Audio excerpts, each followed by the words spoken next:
Assalamualaikum warahmatullahi wabarakatuh. Perkenalkan, nama saya Alamsa dan teman saya Sukarti dari kelompok 3 akan menjelaskan tentang prioritas dalam aspek perintah. Yang pertama, prioritas perkara pokok atas perkara cabang. Perhatikan utama yang harus diberikan dalam perkara yang diperhatikan ini ialah memberikan prioritas kepada perkara pokok atas cabang. Iman adalah perkara pokok, sedangkan amalan merupakan masalah cabang.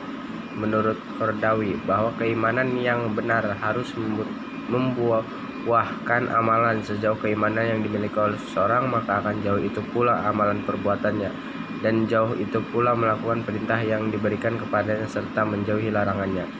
Yang kedua, itu prioritas perkara wajib atas perkara sunnah.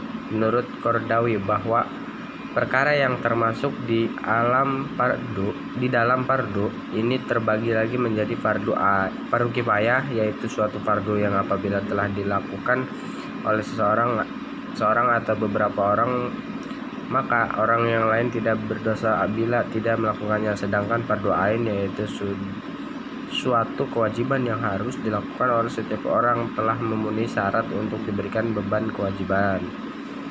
Yang ketiga, itu prioritas fardu dan ketimbangan fardu kifayah. Tidak perlu diperselisihkan lagi bahwa perkara fardu mesti didahulukan ketimbang perkara hukum sunnah, tetapi perkara-perkara yang fardu itu sendiri memiliki berbagai tingkatan.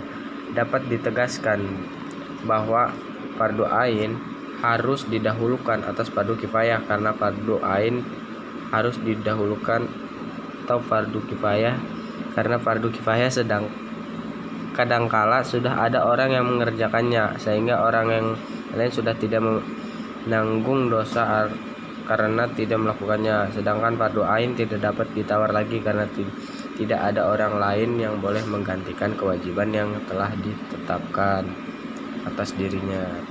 Kesimpulan fikih prioritas, yaitu upaya mendudukan suatu perbuatan hukum sesuai dengan prioritasnya secara proporsional. Prioritas dalam aspek kualitas, yaitu mendahulukan perbuatan hukum berdasarkan kualitas, seperti kelompok minoritas yang disebut dalam Al-Quran sebagai kelompok elit, salih, dan tangguh. Prioritas dalam aspek ilmu, yaitu mendahulukan perbuatan hukum berdasarkan prioritas ilmu, pemahaman, tujuan, istihad.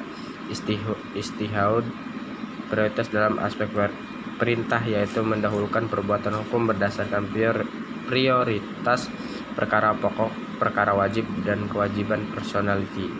Baik, mungkin itu yang dapat saya sampaikan. Kurang dan lebihnya mohon maaf. Atas kata-kata yang kurang berkenan kami mohon maaf.